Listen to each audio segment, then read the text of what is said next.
Aujourd'hui, je dirais préparation, journée de combat au Parti Socialiste pour préparer les primaires. C'est un moment important dans les Landes pour vous? Oui, oui, c'est très important parce qu'il faut qu'on réussisse ces primaires absolument. Et donc ça passe aussi par une bonne organisation. Et donc si on est bien organisé, c'est le cas, on peut dire maintenant aux citoyens qui sont intéressés par cette primaire citoyenne, venez, renseignez-vous, tous les bureaux de vote sont prêts, les lieux de vote sont prêts, le matériel est arrivé, tout est distribué. Et aujourd'hui, on fait une journée de formation des présidents de bureaux de vote pour que tout se passe bien. Aujourd'hui, c'est vraiment devenu un phénomène en France. Les primaires, c'est devenu important et les gens doivent bien comprendre que c'est la première base, la première pierre de l'élection présidentielle. Oui, c'est nous qui l'avons inventé quelque part, qui l'avons mis en place. Ça avait été une très belle réussite.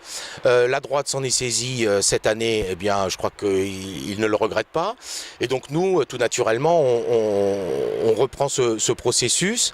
Effectivement, dans une situation un peu inédite, puisque le président de la République ne se représente pas, le président sortant, mais de toute façon, effectivement, il y a une vraie demande maintenant, que ce soit par les réseaux sociaux, que ce soit par les débats maintenant participatifs qui sont très demandés partout. Donc, effectivement, c'est devenu maintenant une réalité, ces primaires, le dépassement un petit peu des partis, qui restent les organisateurs, qui restent un petit peu le cadre, et en même temps demander à l'ensemble des citoyens qui sont intéressés, passionnés, de venir participer à cette décision. Donc là, on va rentrer dans la mécanique très précise parce que les gens arrivent, on a vu, il faut qu'ils sachent ce qu'ils vont faire. Donc, combien de bureaux de vote et comment c'est réparti?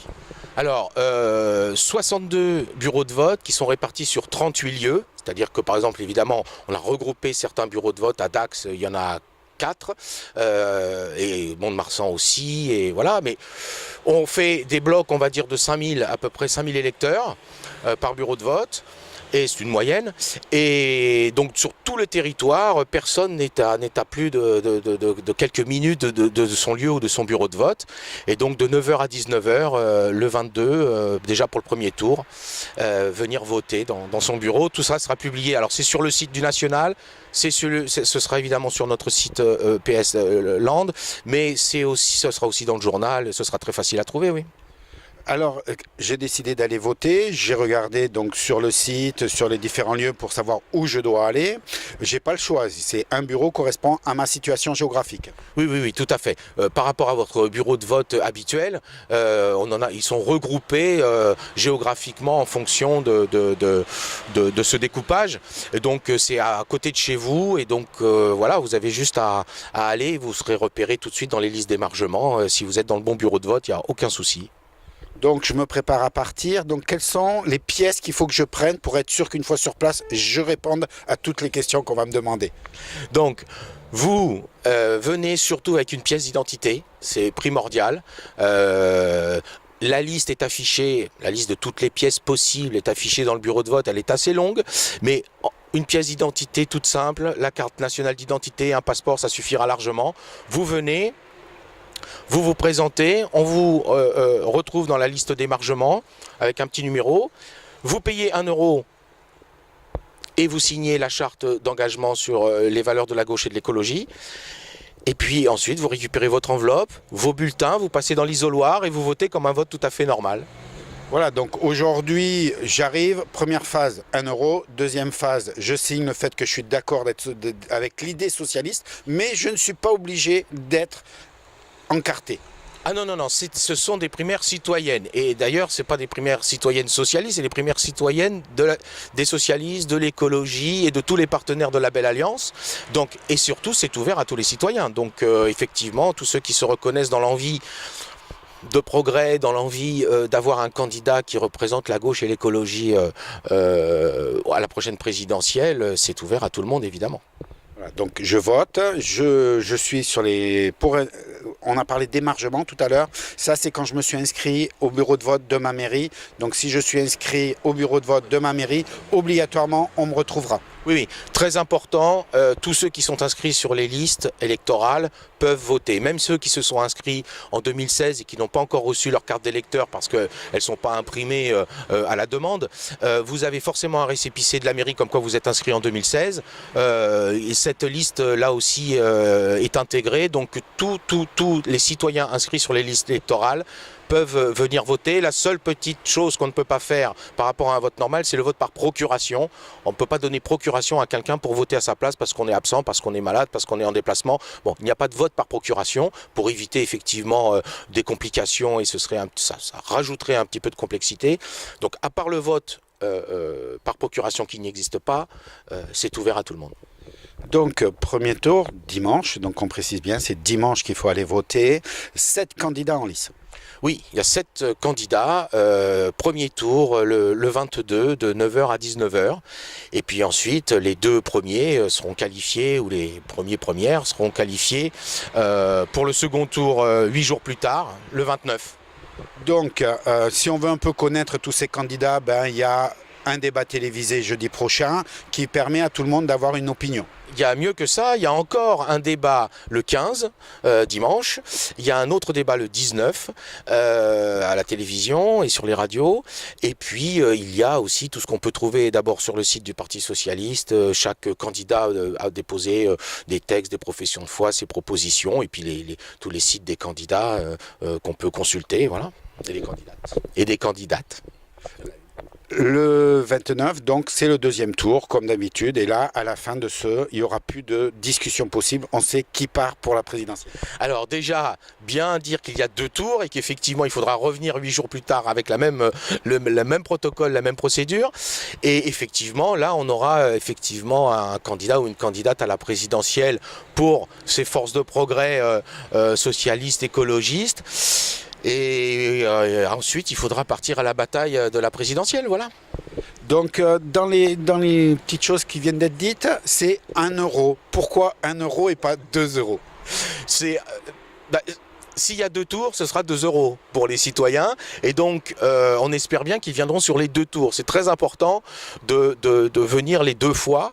Et donc, oui, à la fin, il y aura 2 euros. 1 euro, c'est symbolique et c'est aussi pour aussi amortir un petit peu le coût de l'opération, de tout ce qu'on a dû imprimer, de fabriquer. Voilà, mais c'est juste...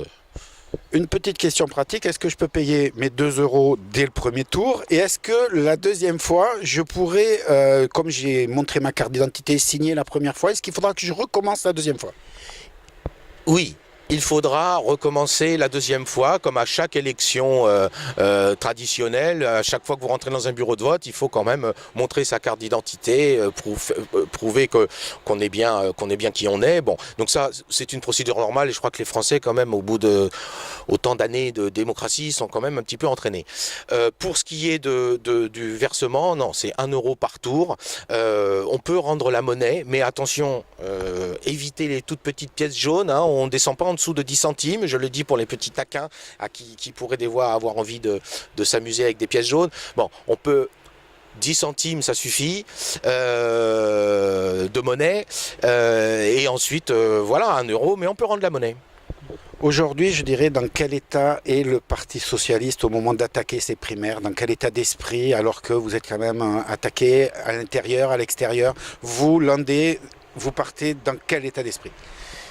J'ai l'impression quand même que ces primaires, ça a redonné un coup de fouet, parce qu'effectivement la situation est un peu inédite, mais que du coup, peut-être que certaines portes se sont ouvertes. On voit bien dans les propositions quand même que certains candidats osent proposer des choses, peut-être qu'ils n'auraient pas fait dans d'autres circonstances. Donc là, j'ai l'impression que c'est très ouvert finalement, qu'il y a vraiment une envie de proposer des choses pour demain, pour les 5 ans, pour les 10 ans qui viennent.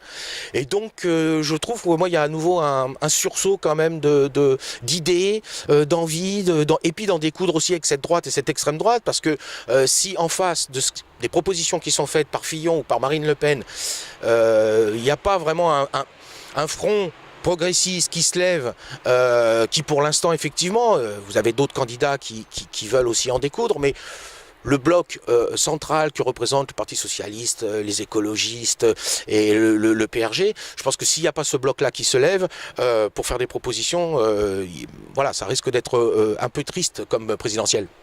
Est-ce que le vrai enjeu de cette primaire, c'est pas aussi le monde qui va venir voter, le déplacement?